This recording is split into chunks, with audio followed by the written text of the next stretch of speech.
আসসালামু আলাইকুম বন্ধুরা, বিদেশি উচ্চশিক্ষা এবং স্কলারশিপের একটি গুরুত্বপূর্ণ আপডেট ভিডিওতে আপনাদের সবাইকে স্বাগত জানাচ্ছি।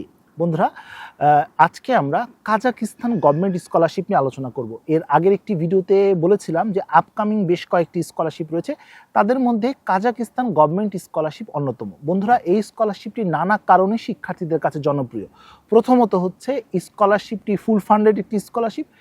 অনার্স, মাস্টার্স, পিএইচডিতে আবেদন করার সুযোগ রয়েছে, অর্থাৎ সকল লেভেলের শিক্ষার্থীরা আবেদন করতে পারছে। যারা এইচএসসি কমপ্লিট করেছে তারাও আবেদন করতে পারবে, যারা অনার্স কমপ্লিট করেছে তারাও, এবং যারা ইতিমধ্যে মাস্টার্স কমপ্লিট করেছে তারাও আবেদন করতে পারছে। তার মানে সবার জন্যই সুযোগ রয়েছে। শুধু তাই না, এখানে কিন্তু অন্য যত স্কলারশিপ রয়েছে সেই স্কলারশিপগুলোর তুলনায় আসন সংখ্যাটাও কিন্তু খুবই ডিসেন্ট বলা যেতে পারে। তাই সম্ভাবনা কিন্তু অন্য স্কলারশিপগুলোর তুলনায়, বিশেষ করে আমরা যদি রোমানিয়ান গভর্নমেন্ট স্কলারশিপের কথা বলি, তার তুলনায় কিন্তু অনেক বেশি। বন্ধুরা, এই আবেদন কার্যক্রম আগামী 30 মার্চ থেকে শুরু হয়ে চলবে 31 মে পর্যন্ত। তার মানে মোটামুটি ভালোই একটি সময় আপনাকে দিয়েছে এই স্কলারশিপে আবেদন করার জন্য। পাশাপাশি এই স্কলারশিপে মোট 550টির অধিক আসন রয়েছে এবং আইএলটিএস ছাড়াও আপনি আবেদন করতে পারছেন বেশ কিছু প্রোগ্রামে। শুধু আইএলস ছাড়া নয়, বরঞ্চ স্টাডি গ্যাপ নিয়েও আবেদন করতে পারছেন। বন্ধুরা, বিস্তারিত আলোচনা করার আগে একটি কথা না বললেই না। প্রতি বছর নানা স্কলারশিপ অফার হয়, গভর্নমেন্ট, নন গভর্নমেন্ট, বিভিন্ন অর্গানাইজেশন, ইউনিভার্সিটি ভিত্তিক। আমি চেষ্টা করি এই স্কলারশিপগুলো নিয়ে আপনাদের সাথে আলোচনা করার এবং আপনাদের তথ্য দেওয়ার, যাতে করে আপনি নিজে নিজে যেন ট্রাই করতে পারেন। এরপরও আবেদন করতে গেলে অনেক সময় ভয় কাজ করে, সঠিকভাবে আবেদন হবে কিনা এটা চিন্তা করছেন। একজন অভিজ্ঞ মানুষের যদি গাইডেন্স পাওয়া যেত, মেন্টরশিপ পাওয়া যেত, তাহলে কিন্তু আবেদনটা আরও স্মুথ হতো, সম্ভাবনা কিন্তু অনেক বেড়ে যেত। কারণ বন্ধুরা, একটা পারফেক্ট আবেদন, নির্ভুল আবেদন আপনাকে কিন্তু যে কোনো স্কলারশিপে আবেদন করার ক্ষেত্রে বা স্কলারশিপ পাওয়ার ক্ষেত্রে অনেকখানি আপনাকে এগিয়ে রাখবে। তাই এক্ষেত্রে আপনি চাইলে আমার পেইড মেন্টরশিপের মাধ্যমে আবেদন করতে পারেন। আমার সাথে যোগাযোগ করার সকল তথ্য আপনার কমেন্টে পেয়ে যাবেন। এছাড়াও আমার ফেসবুক পেজে আমাকে ইনবক্স করতে পারেন, মেইল করতে পারেন, এভাবেও আমার সাথে যোগাযোগ করা সম্ভব হবে। বন্ধুরা, প্রথমেই আমরা বিষয় এবং আসন সংখ্যা নিয়ে আলোচনা করি। প্রায় 36টি প্রতিষ্ঠানেরও অধিক প্রতিষ্ঠান এই স্কলারশিপের সাথে যুক্ত রয়েছে, যেখানে আপনি অনার্সের জন্য, অর্থাৎ এইচএসসি কমপ্লিট হয়েছে, অনার্সের জন্য আবেদন করতে পারছেন।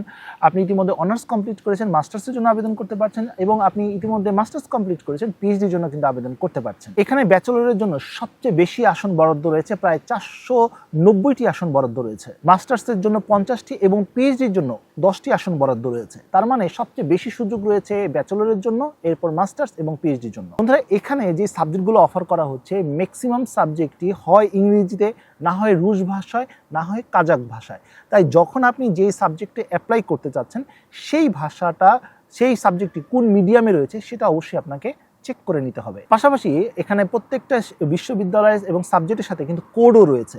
তাই যখন আপনি আবেদন করবেন, সেই কোডটাও কিন্তু প্রয়োজন হবে। যাই হোক বন্ধুরা, সাবজেক্ট নিয়ে তো কথাবার্তা বললাম, এবারে আসি সুযোগ সুবিধা নিয়ে কথাবার্তা। কারণ সুযোগ সুবিধা জানা থাকলে হয়তো এই স্কলারশিপের ব্যাপারে আপনি আরও বেশি আগ্রহী হবেন। বন্ধুরা, যেটা বললাম, এটি একটি ফুল ফান্ডেড স্কলারশিপ, তাই এখানে কিন্তু টিউশন ফি আপনাকে দিতে হচ্ছে না। আর বন্ধুরা, আপনাকে জানিয়ে রাখি, এখানে কিন্তু যে সেমিস্টারগুলো রয়েছে, প্রতি বছর 2টি সেমিস্টার রয়েছে। তার মানে হচ্ছে, যদি আপনি ব্যাচেলরের শিক্ষার্থী হয়ে থাকেন আর আপনার যদি 3 বছরের কোর্স হয়, তাহলে আপনার সেমিস্টার হবে 6টি।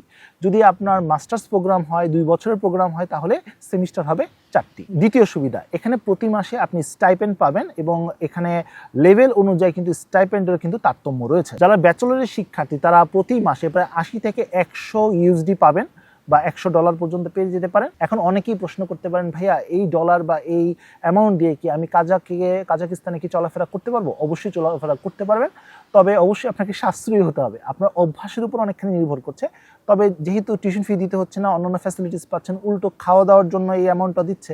আর আপনি যদি সাশ্রয়ী হন, অবশ্যই আপনি এই টাকা দিয়ে চলাফেরা করতে পারবেন। কারণ এটা হচ্ছে একজন শিক্ষার্থীর একদম মিনিমাম স্ট্যান্ডার্ড, তাই সেটা তারা অফার করছে। আপনি যদি মাস্টার্সের শিক্ষার্থী হয়ে থাকেন, তাহলে 200 ইউএসডি কিন্তু আপনি পেয়ে যাচ্ছেন। আর যদি পিএইচডির শিক্ষার্থী হয়ে থাকেন, তাহলে সবচেয়ে বেশি স্টাইপেন্ড পাবেন, সেটা হচ্ছে 450 ইউএসডি, যা বাংলাদেশি টাকা অলমোস্ট 60,000 টাকার মতো। এছাড়াও অন্যান্য একাডেমিক সুযোগ সুবিধা রয়েছে। পাশাপাশি অনেকেই প্রশ্ন করতে পারেন, যদি ভাইয়া আমি অন্য মিডিয়ামে পড়াশোনা করি, তাহলে ল্যাঙ্গুয়েজের তো একটা প্রবলেম থাকবে। হ্যাঁ, এক্ষেত্রে চিন্তার কোনো কারণ নেই, কারণ ইনস্টিটিউশন বা স্কলারশিপ কমিটি আপনাকে যে ভাষায় আপনি পড়াশোনা করছেন, অথবা রুশ অথবা কাজাক, সেটা কিন্তু আপনাকে অফার করছে। পাশাপাশি একটি কথা অনেকেই জিজ্ঞেস করেন, সেটা হচ্ছে ভাই আমার তো লম্বা ইয়ার গ্যাপ পড়েছে, আমি ইয়ার গ্যাপ নিয়ে আবেদন করতে পারবো? অবশ্যই আপনি আবেদন করতে পারবেন, তবে সেটা লজিক্যালি এক্সপ্লেইন করতে হবে। এরপরে সুবিধাটি হচ্ছে অনেকেই এটা নিয়ে চিন্তিত থাকেন যে ভাই আমার স্পাউস নিয়ে কি আমি যেতে পারবো? অবশ্যই আপনি আপনার স্পাউস নিয়ে যেতে পারবেন, তবে খরচটা আপনাকেই মেটাতে হবে। মানে আরেকটি প্রশ্ন খুবই গুরুত্বপূর্ণ, যেটা অনেকেরই চিন্তার কারণ এবং এটাই অনেকের প্রাইম কজ, সেটা হচ্ছে যে ভাইয়া আমি কি এখানে পার্ট টাইম জব করতে পারবো? হ্যাঁ, আপনি পার্ট টাইম জব করতে পারবেন। বড় বড় যে সিটিগুলো রয়েছে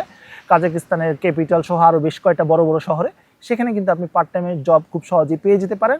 তবে স্থানীয় ভাষাটা জানা থাকলে কাজ পাওয়াটা সহজ হয়। এটা কিন্তু শুধুমাত্র কাজাকের জন্য না, যে কোনো দেশের জন্য, অর্থাৎ ইউরোপীয় ইউনিয়ন বা আশেপাশে যে দেশগুলো রয়েছে যেখানে ইংলিশ স্পিকিং কান্ট্রি না, সেই দেশগুলোর জন্য কিন্তু এই রুলসটা কিন্তু খুবই কমন, অর্থাৎ সেই দেশের ভাষা আপনাকে শিখতে হবে। পাশাপাশি 3টি সুবিধার কথা বলবো। IELTS ছাড়াও বেশ কিছু প্রোগ্রামে আবেদন করা যাচ্ছে এবং অ্যাপ্লিকেশনে কোনো ফি নেই, ব্যাংক ব্যালেন্সেরও প্রয়োজন হচ্ছে না। আর মানে মোটামুটি কিন্তু পড়ালেখা করার জন্য যা যা আপনার ধরনের ফ্যাসিলিটিস প্রয়োজন সব কিছুই কিন্তু আপনি পেয়ে যাচ্ছেন। এখন প্রশ্ন আসতে পারে, ভাই এত সব সুবিধার কথা বললেন, অসুবিধা নেই? নিশ্চয়ই সুবিধার পাশাপাশি অসুবিধাও তো থাকে, আর অসুবিধা জানাটাও জরুরি, কারণ অসুবিধা জানা থাকলে কম্পেয়ার করতে সহজ হয়। প্রথম অসুবিধা, স্কলারশিপটি পেলে আপনাকে কোনো ধরনের এয়ার ফেয়ার দেওয়া হবে না, অর্থাৎ যাওয়ার জন্য আসার জন্য যে খরচটা সেটা আপনাকেই বেয়ার করতে হবে। দ্বিতীয় অসুবিধা হচ্ছে অ্যাকোমোডেশন, অর্থাৎ অ্যাকোমোডেশনের খরচটা আপনাকেই বেয়ার করতে হবে। তবে আপনি যেহেতু স্কলারশিপে আসছেন, আপনাকে খুবই নামমাত্র মূল্যে বা খুবই অল্প খরচে কিন্তু অ্যাকোমোডেশন আপনাকে দেওয়া হবে। তৃতীয় অসুবিধা, ভিসা ফি আপনাকেই দিতে হবে, আর ভিসা ফি আনুমানিক 200 USDর মতো। এছাড়া আপনার মেডিকেল ইন্স্যুরেন্সও কিন্তু আপনাকেই দিতে হবে। আরেকটি বড় সমস্যা রয়েছে,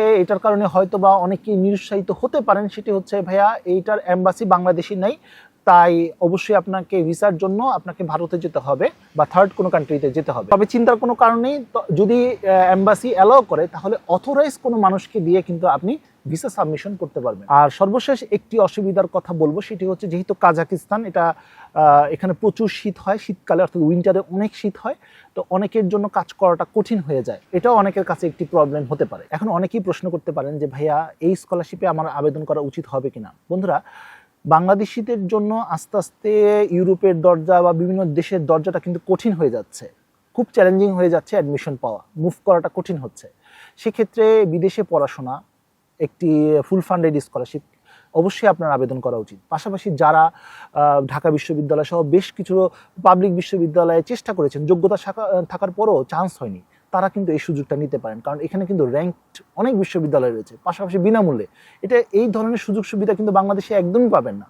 পাশাপাশি হচ্ছে বিদেশি এনভায়রনমেন্ট পাচ্ছেন এবং কাজাকিস্তান থেকে অন্য দেশে মুভ করার কিন্তু সুযোগ পাচ্ছেন পরবর্তী ডিগ্রিগুলোতে, বা এর চেয়ে বেটার অপরচুনিটি পেলে আপনি অবশ্যই মুভ করতে পারেন। তাই অবশ্যই এখানে আবেদন করা উচিত। এবারে আসি এলিজিবিলিটি। বন্ধুরা, প্রথম এলিজিবিলিটি, অবশ্যই আপনাকে ইন্টারন্যাশনাল স্টুডেন্ট হতে হবে। বাংলাদেশি হিসাবে অবশ্যই আপনি একজন ইন্টারন্যাশনাল স্টুডেন্ট, তাই এখানে অবশ্যই আপনি আবেদন করতে পারছেন। দ্বিতীয় রিকোয়ারমেন্ট, আপনাকে অবশ্যই ভালো গ্রেড পেতে হবে, অর্থাৎ CGPA ভালো হতে হবে। SSC HSCর ক্ষেত্রে মিনিমাম 3.0 আপনার প্রয়োজন হবে। মাস্টার্স বা PhDর ক্ষেত্রে 3.04 এর মধ্যে পাওয়াটা ভালো, মানে এর চেয়ে বেশি জিপিএটা হলে আপনার জন্য ভালো, মিনিমাম 3.0 হলে আবেদন করা যাবে। তৃতীয়টা হচ্ছে অবশ্যই আপনাকে মেডিকেলি ফিট হতে হবে, যা কিছুক্ষণ পরে আমি আলোচনা করছি। এরপরে রিকোয়ারমেন্টটি হচ্ছে বেশ কিছু প্রোগ্রামে IELTS এর রিকোয়ারমেন্ট রয়েছে। IELTS এ খুব বেশি প্রয়োজন হয় না, 5.5 নিয়ে কিন্তু এখানে আবেদন করা সম্ভব হয়। আর সর্বশেষ হচ্ছে এখানে বয়সগত কোনো রিকোয়ারমেন্ট নেই, আপনি যে কোনো বয়সের শিক্ষার্থী হলে এখানে আবেদন করতে পারছেন। বন্ধুরা, এবারে সবচেয়ে গুরুত্বপূর্ণ অংশ আমরা আলোচনা করব, সেটি হচ্ছে ডকুমেন্টস। বন্ধুরা, প্রথমেই আপনার পাসপোর্ট প্রয়োজন হবে, দ্বিতীয়ত হচ্ছে আপনার সার্টিফিকেট, মার্কশিট প্রয়োজন হবে। যদি আপনার ডকুমেন্টস যদি অ্যাপোস্টাইল করা থাকে বা নোটারাইজ করা থাকে তাহলে ভালো। তৃতীয় ডকুমেন্টস, মোটিভেশন লেটার প্রয়োজন হবে, যে সাবজেক্ট আপনি সিলেক্ট করছেন সেটার উপর ভিত্তি করে। রেফারেন্স লেটার প্রয়োজন হবে, ব্যাচেলরের ক্ষেত্রে একটি, অর্থাৎ যারা অনার্স কমপ্লিট করবেন, যারা অনার্সে আবেদন করবেন তাদের জন্য একটি, যারা মাস্টার্স বা PhDতে আবেদন করবেন তাদের জন্য দুটি। এরপরে যে ডকুমেন্টসটা, এটার কথাই কিছুক্ষণ আগে বলছিলাম যে মেডিকেলি ফিট হতে হবে, অর্থাৎ মেডিকেল সার্টিফিকেট আপনার প্রয়োজন হবে। আপনাকে মূলত 2 থেকে 3টা টেস্ট করাতে হবে, যেমন HIV/AIDS এর টেস্ট, তারপর হচ্ছে আপনার এক্সরে করাতে হবে, আর ব্লাড টেস্ট করাতে হবে। এই টেস্টগুলো করিয়ে অফিসিয়ালি সত্যায়িত হতে হবে। এখন প্রশ্ন আসতে পারে, আপনার মেডিকেল সার্টিফিকেটটা মেডিকেলি সত্যায়িত কিভাবে করাবো? বন্ধুরা, এটা নিয়ে চিন্তার কোনো কারণ নেই। প্রথমত আপনাকে যে কোনো একজন ডাক্তারের কাছে যেতে হবে, যাওয়ার পর তিনি প্রেসক্রাইব করবেন, সেই প্রেসক্রিপশন অনুযায়ী উনি প্রেসক্রিপশনে সেই টেস্টগুলোর কথা লিখে দিবেন। সেই টেস্টগুলো আপনি যে কোনো ডায়াগনস্টিক সেন্টার থেকে করাবেন, ডাক্তার কাছে নিয়ে যাবেন এবং তিনি একটি মেডিকেলি আপনাকে একটা সার্টিফিকেট দিয়ে দেবেন যে আপনি মেডিকেলি ফিট। এবং এই দুটি পেপার, অর্থাৎ ডাক্তারের প্রেসক্রিপশন এবং টেস্টগুলির রিপোর্ট, সবগুলো নিয়ে আপনাকে সিভিল সার্জনের অফিসে চলে যেতে হবে এবং সেখান থেকে এগুলো জমা দিয়ে অ্যাপ্লিকেশন করার মাধ্যমে অবশ্যই একটি সার্টিফিকেট, অর্থাৎ মেডিকেল সার্টিফিকেট আপনি নেবেন এবং সেই সার্টিফিকেটটা MyGov.bd থেকে সত্যায়িত করিয়ে নিতে হবে। এরপরে যে ডকুমেন্টসটি সেটা হচ্ছে আবেদন ফর্ম, অর্থাৎ অনলাইনে যে আবেদনটা করছেন সেটার ফর্ম প্রয়োজন হবে।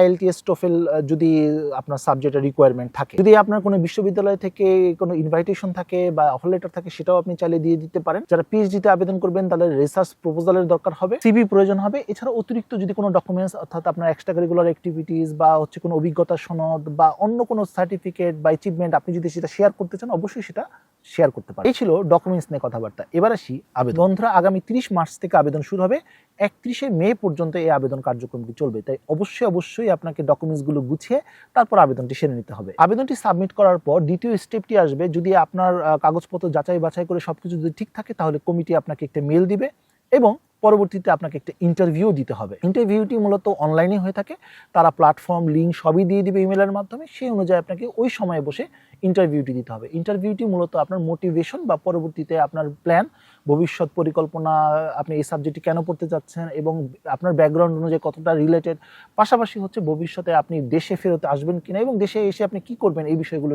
তারাই জানতে চায়। এরপর তৃতীয় ধাপ মূলত হচ্ছে আপনি ফাইনালি সিলেক্ট হয়ে গেলে তারা অবশ্যই আপনাকে ইমেলের মাধ্যমে জানিয়ে দেবে এবং আপনাকে কন্ট্রাক্ট, অফার লেটার এই সব কিছু দিতে হবে। এরপর আপনাকে ভিসার জন্য আবেদন করতে হবে এবং ভিসার জন্য আবেদন করার জন্য যা যা হেল্প প্রয়োজন তাও কিন্তু ইনফরমেশন স্কলারশিপ কমিটি বা বিশ্ববিদ্যালয় কমিটি আপনাকে দিবে। আমি চেষ্টা করেছি পুরো ভিডিওতে একটি ওভারঅল আইডিয়া দেওয়ার জন্য। অবশ্যই নিজে আবেদন করার চেষ্টা করুন। যদি আবেদন করতে সমস্যা মনে করেন, যদি মনে করেন যে একজন এক্সপার্টের গাইডেন্স প্রয়োজন, তাহলে আমার পেইড মেন্টরশিপের মাধ্যমে আপনারা আবেদন করতে পারেন। তো বন্ধুরা, আজ এ পর্যন্ত। সবাই ভালো থাকুন, সুস্থ থাকুন। দেখা হবে আগামী কোনো ভিডিওতে। সে পর্যন্ত আল্লাহ হাফেজ।